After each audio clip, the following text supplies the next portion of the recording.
na me de me ho beto won sem so.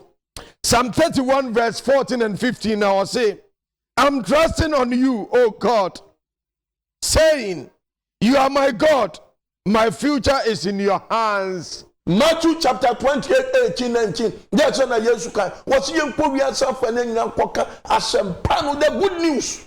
And you have something go. But you way, but two way, but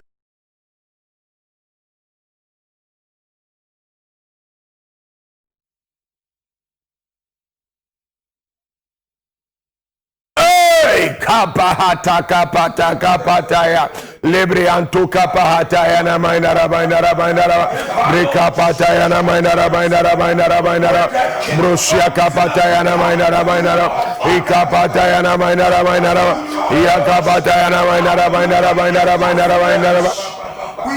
Iakapa kapataya na mainara Libriantu ya na mainara Libriantu kapa Brusia kapa inara Libriantu ya na mainara inara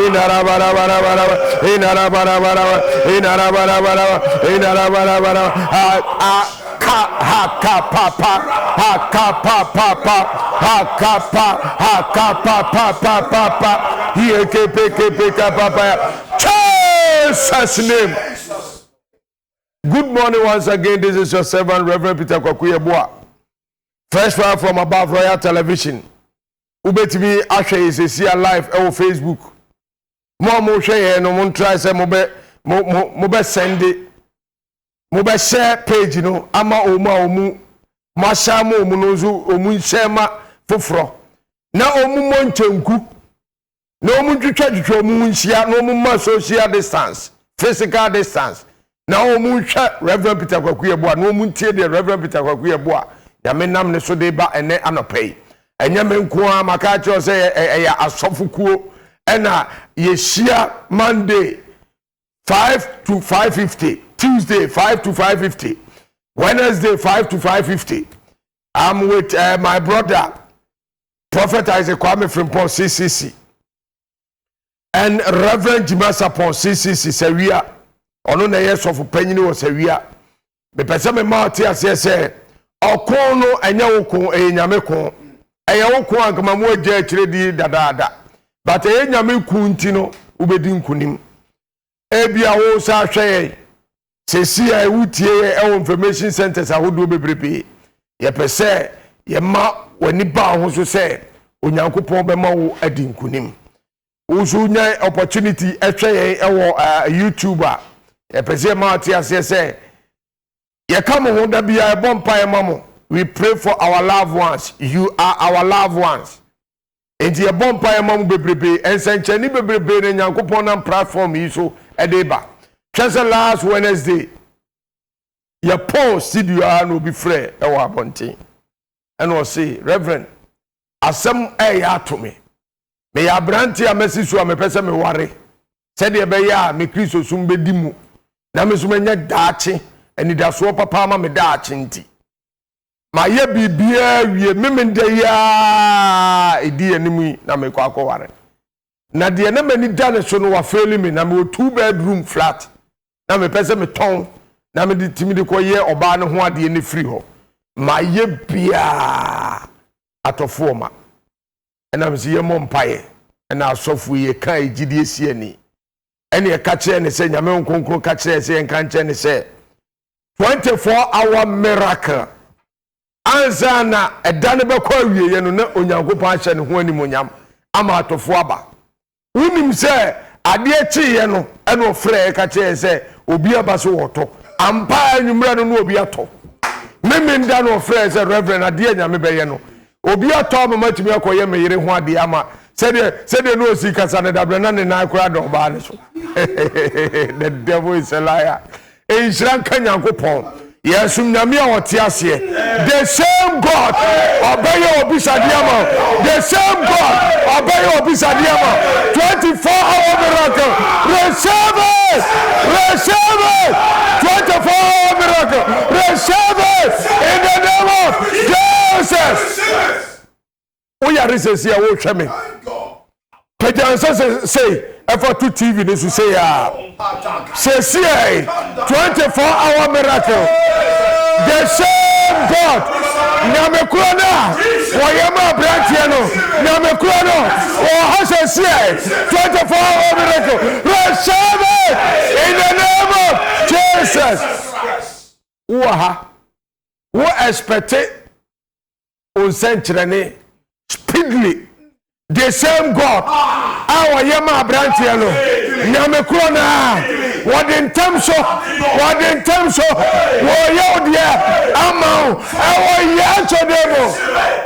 the devil is alive. God bless you, prophet. Now what you way? I know me catching a prophet was a very powerful topic. Also, my brother is a very powerful. Oh, when the minimum has happened, also my brother is a very powerful topic. How the aba? Oh, the summer catch was a coffee bar. Was it Wednesday? Oh, so also, madam, you better talk us through conspiracy. Because traditional room, say, me another word I hear conspiracy. Me plot. So be shed near my bonnet amobi. No, so me plan. So be planning evil amobi. Enti, me go say, okay, enti, I know you another word. Assemble from me to me the abata one say, was my proto bonnet amawi. O de farmers no kura tires ade no otimi ekotutu amra na ode bibia akata so kakra bi se de be ya abo bi twam a ohun za abo ne kwan no o twam a obeto ade num no onya no wa proto good. Conspiracy is a secret plan by a group to do something unlawful and unharmful. Was it a year kukuamu a pobo aha no ni for ka say conspiracy a pobo kukuamu a obi abopo enipakuo bi abopo atia enipa bi a eni emra kwan so enimra kwan so kanene efre ku enimra kwan so okay. Maboku ni ntini yemfa politics kakra bi menya politics there but me more background ketua bi. How life can be funny and simply unpredictable. Ekwanya abrabo ebetimi yesere wuntimi enkyere se de abrabo sitie enie your first president near friend Dr. Kwame Nkrumah Osaje for sana ne freno Dr. Kwame Nkrumah our the independence see one no ma Ghana 1957 right yes or G independence see one ma Ghana Osaje for Dr. Kwame Nkrumah your first president no na enfonyini bi yebe show no TV ni so say Hussein Sadiq aye crowd so this am for nyini neighbor. Oh. Kwame Nkrumah wo shaking hand with Lieutenant General Akwasi Afrifa. That time not General Akwasi Afrifa no 19 years. Young guy nikomu enkasa nyina pie. Was shaking hands with Dr. Kwame Nkrumah shaking hands. Any idea to a screen so no. Modia munhwe for nyini kakra. Me build the points biba conspiracy. A pobo. Prophet Abu Elisha, I salute you. What's what kind of otayechi?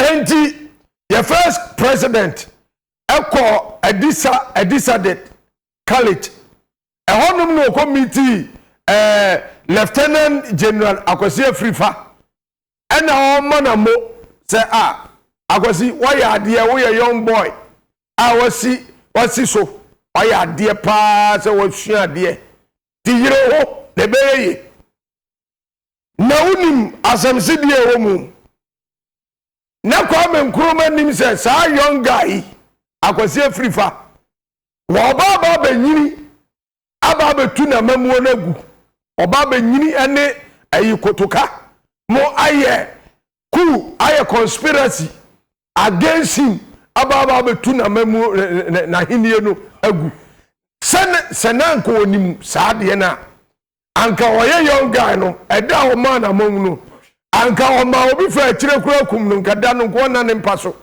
nanko onim se akwa na ye threat emma na hinie na anko kum no onim afrifa na ono man amo no abakwasem kire se February 24th 1966 that time na yanwo ye bate bia na Reverend Jima atiase no atiase onyini pa ye kaze yemfa pa ankaze mo onyini pa oh February 24th 1966 eno ye coup d'etat with Kotokane nkrofo bi no musosi di ye eno mo overthrow ni Kwame Nkrumah ahinie ni guye na ye arahosem pa wa je say young guy me mababe secure ma motivate you say yire ho popra na abrabo no betimi 19 years wababe nyini ababe tumi amamu no agu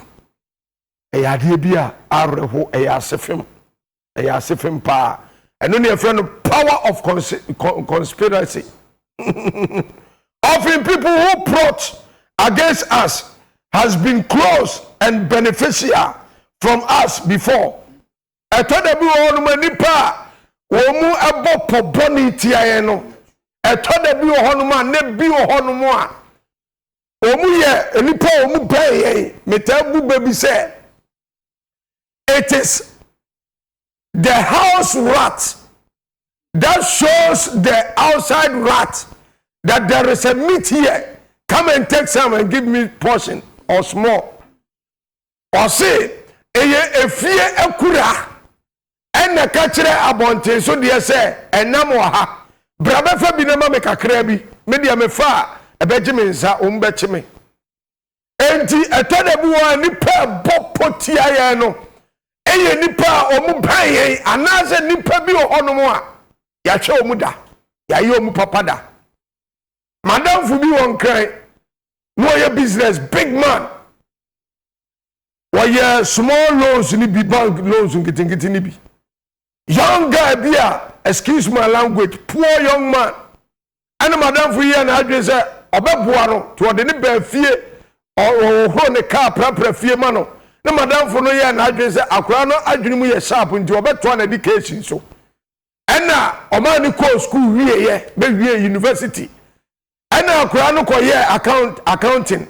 And na akura no ne ma madam for no atiase say wo say wudi sika wura sa ayi loan kitingiti ni mu a ebeboa wo mekura na no course na mekoye eti say dey ya obe benefit wo emwa wo de aboa me woni nti ye me manager no ye ne manager wonim say madam for ni so aka be senior order so court because of akura na oboa no akura no ne workers ne ye baako akura no he manager no ofane se ne ba oni workers ni ye baako egu adwuma no de kasa be so madam fo no enti epo bi wo hono mu a ye ana nipa bi a wo muta bopo no ye nipa wo mu anya ye so mfaso pen wo mu ban ye ene betimi abosa apo no ebi na to Dr. Kwame Nkrumah no okay enti anem yimpaye me yiri mpaye mi pejam mpaye ede tu abrabom se poponi biara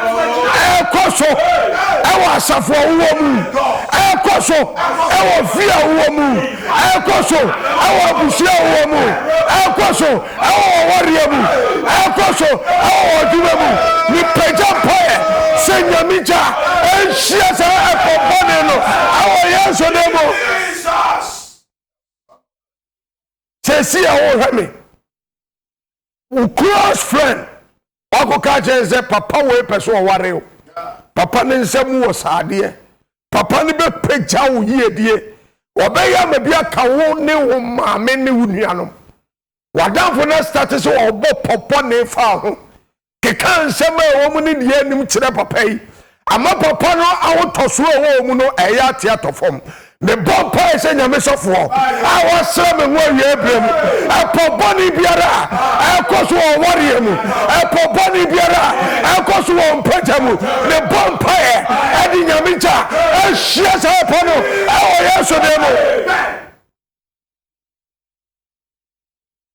anuna David akabu 2 Samuel chapter 15 verse 31 or say and one told David the king saying Ahithophel is among the conspiracy with Absalom. And King David said, "Oh Lord, I pray thee, turn the counsel of Ahithophel into foolishness." Bible said, "Nani pabi ko kachira wa hini David said, Ahithophel aka akoka Absalom ho." And omumo pobone di tia wa hinie no na Bible say wa hini tin sa asem we ne yam say no wo say Ahithophel akoka me bari ho de ene emawu awurade Bible say mra o tin sa asem we no wode ne nine nante from the night without empaboa and now call me koto dwani mu awurade mu and wo say awurade ma Ahithophel agina tuo anya nkwase asem ane me bompa o yeso demo agire to boni biara ekoso o ma ho agire to boni biara ekoso o wariem agire to boni biara ekoso o adwuma may that cancel turn into foolishness in the name of Jesus ane nkwase asem awo yeso demo Bible say me pese me fa kwanya we so ekiremo abrantie Absalom me kire na se kakra me di nifo nyini ba beto screen so sesi very nice gentleman, oh nice to look eni egu abrantie be ma o eni egu ne kwa achi no be yire be ka se aka na chi sei eni no ewa no fe. Now Absalom, the meaning of Absalom, ni dino as a father of peace. Asumdue eja. Ni dino ne papa David de to no. As a say asumdue eja. Absalom ye David eba on na to so 3. Why abrantie bia na ne papa David e penasem pa. Ana abrantie so ya abrantie bia na kuromani nyina ni gine ho owene kuromani nyina adwere. Bible say Edru baby may hear church history about this guy. Edru baby abrantie is solid free ahimfie eno ko gina ekuro no eja enti se we kuromani na se wutwamu a na wa hageu. They say virus no ntimi ma henye no virus no atiti entema free hack now hagel now afro no kakra or say I love you enti we akrobani na say prince or hiniba a obetimi adi ade etimi back to your level now otimi no be ye fine otoda bi okra okona bi mu didi otimi de ne satumbi enti ema wo mani je ne ho se wode ne wo bom level enti wo ba penasem enti abrante yitimi rene kroman for no more than half or renew mo adwene ene wo makoma ti dabi no ka che papa se ekuro bi to wo mu so opese okohonom no koye research kakra wo to ko se ekuro ni so no mo hu so say prince no sa ko renew wo adwene enti honom no na brantie no efa adwene bi say obeyeku against his father David to overthrow the seat of his father. In the Bible say ogeda nipa now what you say nam any on ponko set it for ogeda nipa ne asrafo adinachi keka we say ku nu sa na ti o keka de wo mi di anim. Finally, ɛna ɔlande wɔ David futufoɔ so a ɛkyɛ nyamboɔ no so mede na asɛm bɛba a yɛfrɛ no Ahitofel ɔlande wɔ ne so na ɔfrɛ Ahitofel sɛ wɔnye permission kɔ ne kurom enti wɔkɔ ne kurom no out of ne kurom no na ɔgye no ba ne side na ɔka kyerɛ ne sɛ baabi aduru no ɛyɛ sɛ yɛtu me papa adeɛ so. The Bible say ɛmmerɛ ɔhene David tee saa asɛm yi ɛna ɔhene David ɛfrɛ n'asraafoɔ ɛna ɔde hyehyɛ ɔmo nsa sɛ nneɛma a ɛkɔ soɔ no monto ɔmo so agyina na munkum ɔmo but meba Absalom deɛ mundili word with him. The Bible says that David was asrani bi no a very sharp Jonah I say Joah Joab was a very sharp because you wouldn't need to throw abua bi ne nante tentem wouldn't need to throw ho Joab is sharper than sa abrantie no enti Joab J contract no a o start so mu to o mu pese o mu yaku ni so re no ana o kodru Absalom so baby adu no na o ye ho hwe nyeye ana Absalom etoy e won krante ano enti ehodum na obi beka kire ohene na tie de ohene kan our 2 Samuel chapter 18 verse 33 David the father of Absalom, when he heard that his son is dead, he said, he says the following after Joab killed Absalom. The king was shaking. Bible said the king was shaking. He went up to the room over the gateway, and wept as he wept. He said, "Oh, my son Absalom, if only I have died instead of you, oh Absalom, my son. We didn't find King David grieving in this fashion for any other son. You cannot explain the emotional torture." Bible says, "Mra David said the ba Absalom ewuno." Ohine ebowra ne poto dem no starting say osu. No say me ba Absalom. Say wo ba wudi anka me kura me nwuma. Oh Absalom. David twaju su ya. Yehu bi da e wo ba bia say ne ba bia wu amana su say da. Enti we kire oda na wo ma ne ba no.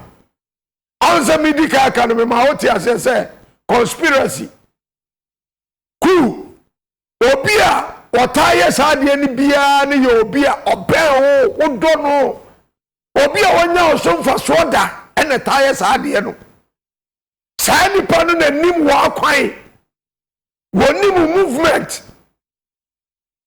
said ye oya bibia betimi anya wo rese obi a ohene oba opeso otuso sa nanka yakum no anka be ya odekura but ohini anya ne de because no penasem ebia wo hwe bi sesie what did nkomo bi atototo baabi what do nipa bi asie ama nipa no atuso sa wa bo ho pobone what ye no ahaw wa kuma etu wanya yare kura wo ho wanya hypertension, wanya pressure. Amo adwendwene say anya kidney problem. Bible say mra David te say ne bana o pese o tu ne so ade no wuye no. David awu o hene wanwu wankwanko say ne ho ahoma. Emra o suwiye ya no. Bible say and the king encouraged himself in the Lord. Ebia wo hwem se sie wo dofo pa wa ye wade ya okoka ho nsem am ye you a dear free adwuma wama wonsa no adwuma ampɔw wama wawari agu wama ohwere wodofo ya. It happened to every champion. Etu ni party tribia. Ohini David etu no. Ebi ato wo de ade no ato won me ne wo kasa sesi abeka so waka won se ma kire me. Ade no the thing has happened to you. Enti amma what is asem na ye ma show. So wo de wo awrade mu. Bible say ebaasa no ohini no ehye ne ho de e wo awrade mu. Pese me ma ati ase opia obopobo ni tia obibia no adwene woni tirimu nie opese wo position no odibia no opese odo obofom to deprive you of your impending promotion. Example, King David and his son Absalom. Nani bane pese o yini papa free akonya ne so. Obi a udi ade yeye. Twen na nka wo papa nwu. Never tira akonya, never fra akonya no. O se da bi papa no nya nwu ye na o te ade ne so no pese o twen free ho. Ye mu bebrebe aware a ye ware no. Eka ya damfo pa ye dono. Eka ono nkono na nka ye wu. Anasa here ama bibia toye na ko ba wa be di ade God forbid obia mintimi ni obia ni di ma potohwe mu ta nyame be tua bonsam kapa obi bia wa dwempa ni tia me yie die se me free honom na no ba ba hye ho me sama ne ma nyankopon a oni ma de nyina me nim Abrantia bia me ne prophet ko bompa ye deliver no wo ye adwuma kese factory kese wa tire wo manadam for dada na genitale e de akwa ma ayi aduro ni ti Abrantia na fede na ni kura anyi so obekọ adwuma num amanadam for ne sole na oba ba ye boss wo ho ko bompa ye gigi nuo no hye no bompa ye etutu sa wo boni ni nyina free ni mu a wade ne ho da no fear pa Mama bi kosu wo fie nipa bi a difo trofo bi akoye baako akeka wo nsam ni nyina ya plot keka wo nsam se de be ya odi wachi no kwa asole a obema difo na hunu se asuma sini enti ensam na me ka kire wo no efa no ho no fa sha ne nkom na jiska na ma me kakra devil is a liar ni nyina ya kudita Yesu Kristo moja wo hwegu Calvary no ye de sai sanse se aboni ni nyina e wo Yesu demo enti wo for me pese me ma tie se e betimi ato at any time and to David ono ane ba ono ane blood Absalom planned to take David's kingdom. Okay, 2 Samuel chapter 15 verse 19. In the Bible say, number 2, when someone wants your position or wants someone else to occupy it, he will conspire or plot against you. Obi ohonoma o pawjina bia na e wa adwuma mu a otimi keka ho nsam kire adwuma wura e ma ye yiwadi se de be ya obetimi aba ba hye wonam obi zu ohonoma o ho ahinti no o pese ye yi free ho na nipa foforo be hye wonam eno zu otimi plot against you. But then watch this, we debate here ya. But answer na no me pese me catch you say money na ho say aboa wo e wo papa mu nipa bia ntimi mfiri abonte ma eme proto kwa me nkroma obi a waje mfa ahodi amagana afiri embrofo waje fa ye fa ahodi afiri mrofo nsem anka mabroni emetu na hini animu bibini na kasa a oben no ne tu na hini aguye enya broni yabusuafo na kasa wona oben yen nan fofo wona ye ne omu bokosu atafre omu kasa ene be yi ade so imo oni na ho me pagya mpaye ma wo wa wo hwemi sesie me nwine mpaye ma wo me sese mpaye ma wo me kan kom sensem gu abrabo so sempo obi abopo ni tirim apa nipa bi aka wo se won sanu aduane emmowo a me samane ma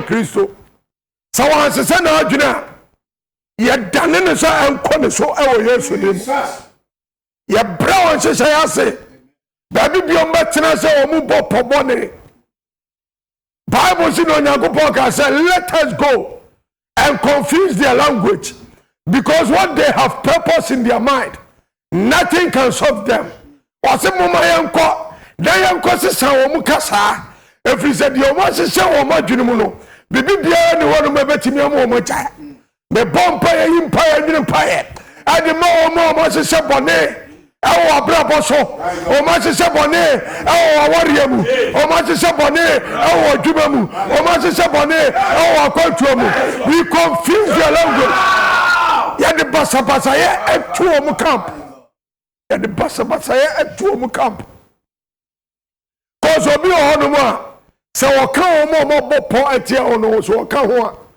wo ye ho hwie nye ebi na to ohini Davidi o se Niame yeba when me movement is my blood even how I am brave because of me he is also brave and my advisor obi otumefo eso ka ho ene mawu ene awrade se so mu language nema wo magina tuo ne nyankwase asem ye ka se bibi yankwase asem aye basa ade bia yankwase asem bia anya papa enti yesuma eko watamfo camp se agiretuo biara eko so no enya nkwase asem ewo Yesu demo na otu eminim de ya hye se emra wo every new week come with new challenges minim de ya hye ewo awarem minim de ya kan fa wo ho afa nkunu ade ba ko pe na minim se awrade Yesu Kristo moja eni ni tumi betimi adane sa ne mo boni ni nyina enkwase asem onyame abasa ntoso onyame ani mo nyame kase wo so na nhise boni bia no onyame nane no nenye papa ewo Yesu dimu ye bia phone line atum emre ni nti mama revi se ye kasafa power of conspiracy tumi a ewo aginatuo eho ene yekaye na sa tumi no se ba so a ema wo da wontimi na because ye ka wo nsem bone de wom ni de anim se de be ya ye betwe afri akonwa a wote so a wodi ade ne so se de be ya ye be yi afri wo amani pafoforo aba be hye ho se de be ya wano aduane be bo se de be ya wo be wu afri asase so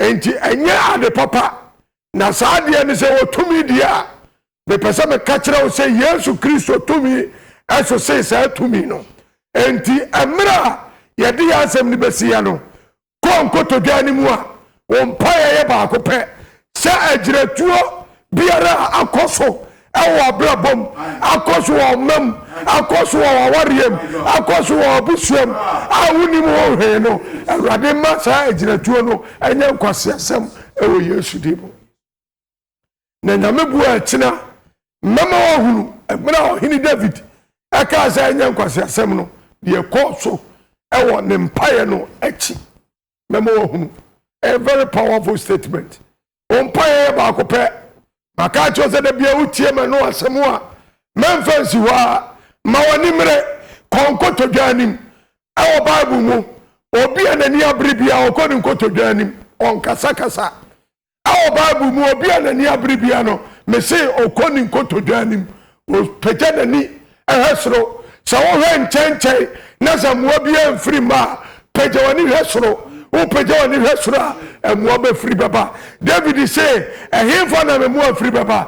Memua free asafu Yehowa. Wonu na won tonko, wonu na ona. Me pesa me ma atia se okona onamu no enipa bia bo hopo. Okona onamu no nipa bia bo hopo. Amane na onamu no enipa bia hye se emra wo so. Ba se ye Nyankopon tia si. Israel nya metia si. Ubedi nkunim. Ubedi nkunim. Yes Lord. Ubedi nkunim. Mo hwe Facebook nyina ya humo. Ubedi nkunim.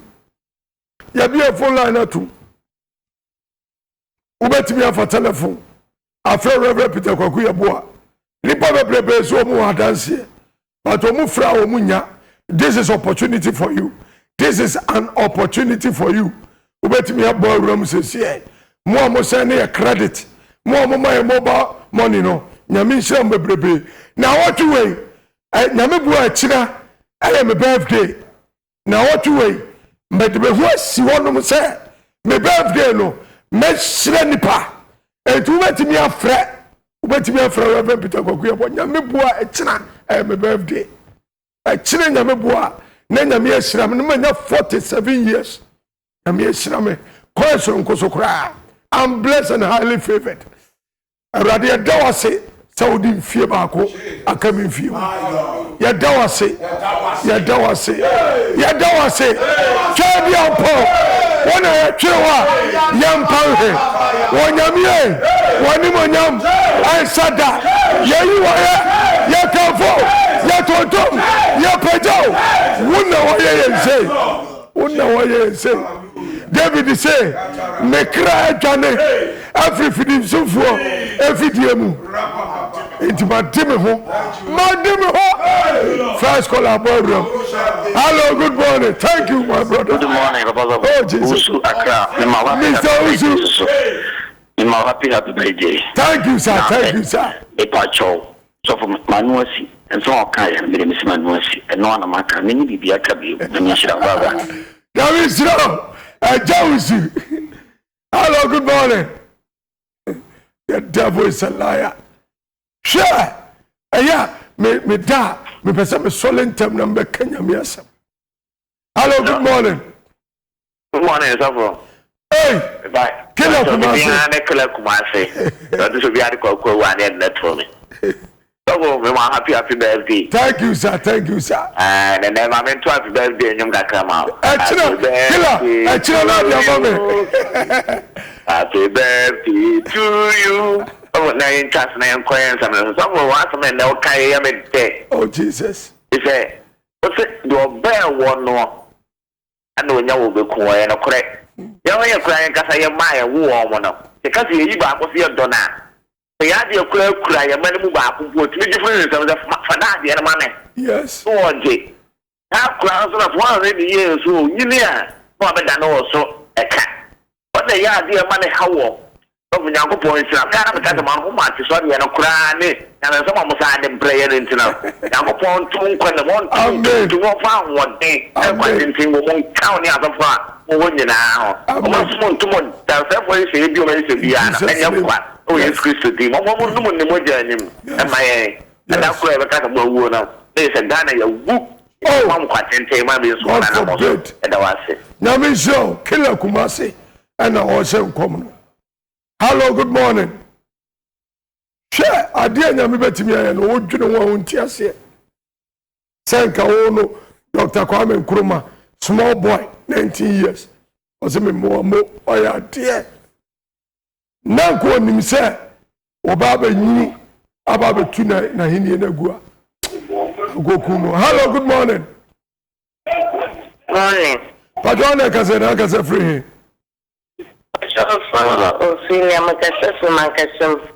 Ophelia na no pay. Pajolo uTV set ne kakra. Apacho from Ophelia Makasa. Na no pay. And the president, I mean, should I want it? Amen. In church, the baby was the church. Na Ophelia to aso. Ophelia, ya mo frɛ ya ma muntie mo ho. Mutie mo ho sana mo. Hello, good morning. Hello. Good morning. Hello, good morning.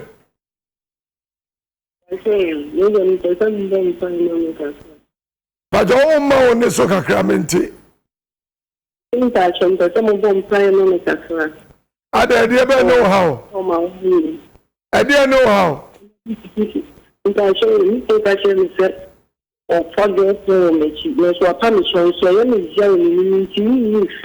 Oh. Me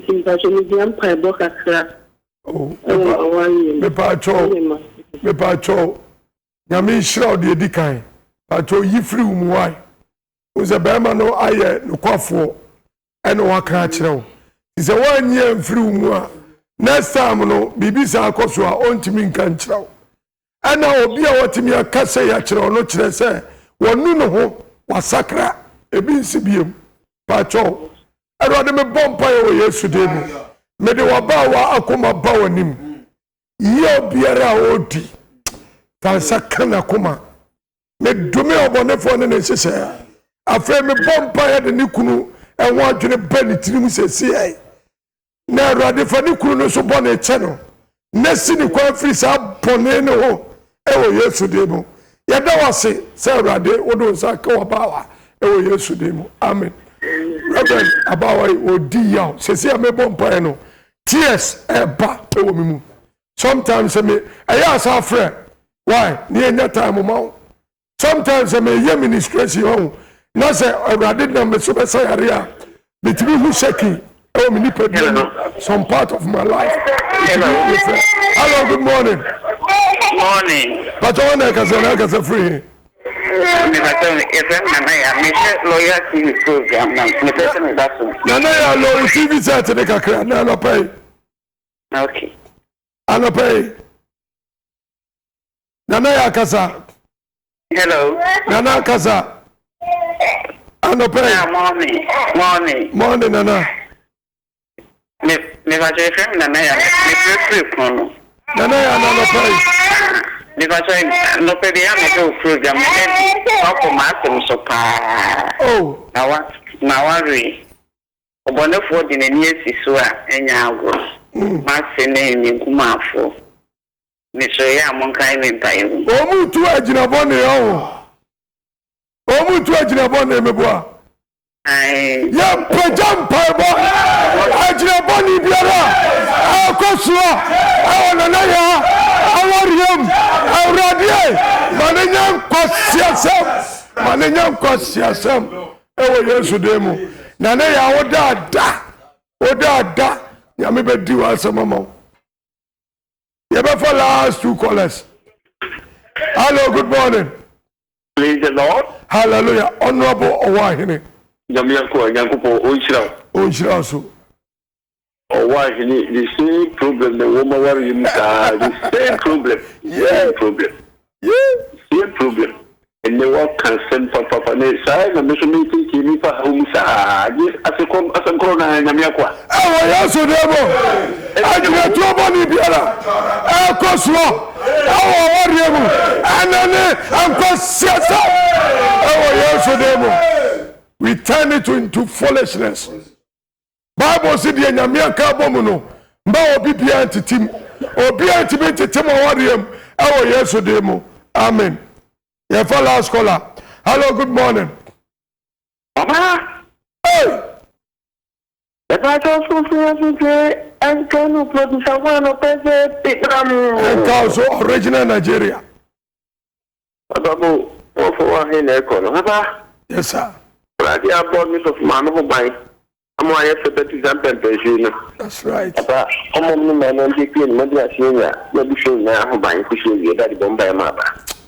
Yamishra pa, Yamishra. Orofo, yepese Matias yese. Emra no se die si kono. Sa no ma ne betimi atu obi a. Obi betimi kura ne ba. Aye baako. Asole atia agya no. One ne ba o. Na orofia na. Se oba tan maame a wawo ntafo mienu. Jacob ni so. Papa ne pese o shire Esau because Esau and eba penyini that time ba panyini ne di ade hwese maami eti asem no wa akire woni baketua no ekobo opo aji ba panyini ni nsira enti estati ya cho Old Testament yen nanom yes wanum epenso na saade we stati enti wo a ebi ato ne wo a ebi beto